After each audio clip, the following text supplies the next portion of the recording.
Rabbit, rabbit, everyone. This is Stephanie McCullough, founder of Sofia Financial, here with your monthly dose of financial good luck.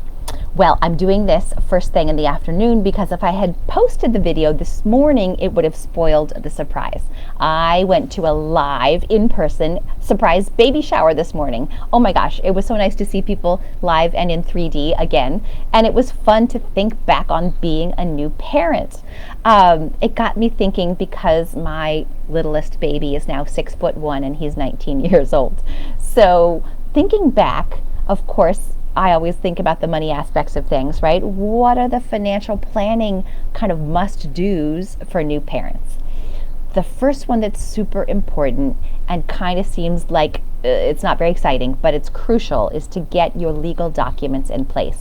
Not only your will, but more importantly, your powers of attorney and the documents naming a legal guardian. God forbid something happens to you or to you and your spouse, who's going to be in charge of taking care of your child? That is super important, and it's not always the most comfortable conversation to have, but you really need to do that. So protecting your family legally is number one. Protecting your family financially is number two. You're going to have this adorable new little creature that's totally dependent on you.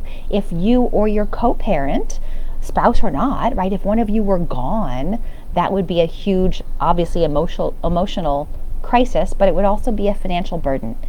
Even for stay-at-home moms, people who aren't working, earning money outside of the house, the things they do have giant value and would cost a lot of money to replace. So I'm talking life insurance. You both need to have life insurance once you have a new life dependent on you. The other part of the insurance question is disability insurance. So for either parent who is earning an income, you need to insure that income, which means disability insurance pays you if you're injured or ill and can't work.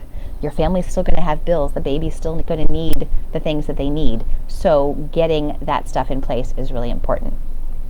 The next part, I think, is having a serious conversation with your co-parent, or if you're on your own, right, thinking this through yourself.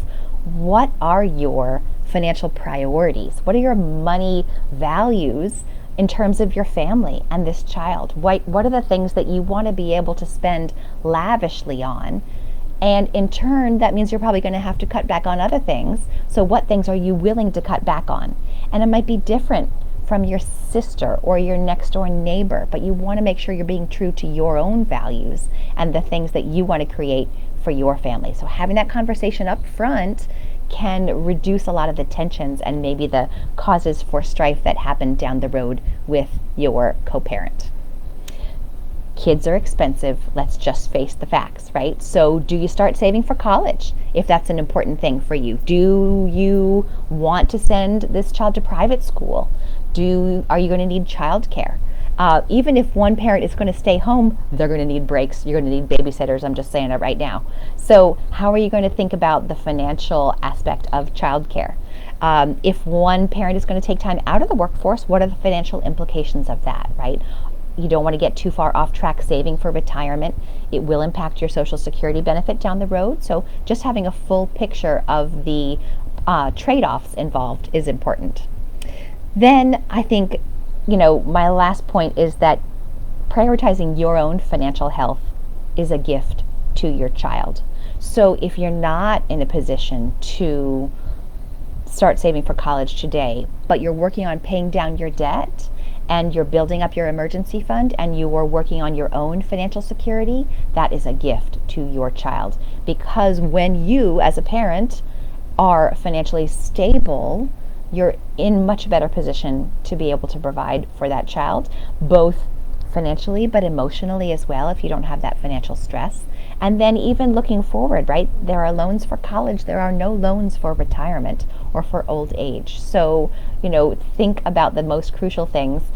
Put your oxygen mask on first. It's become such a cliche, but it's so important to, think that stuff through. Think about the financial aspects of being a parent and love every minute of it. Yes, there will be hard times when you're pulling your hair out and you haven't slept for days and you haven't showered for a week, and you'll get through it. Ask for help. Rely on your friends and family. And I wish you all the best. Have a wonderful month, and I'll see you next time.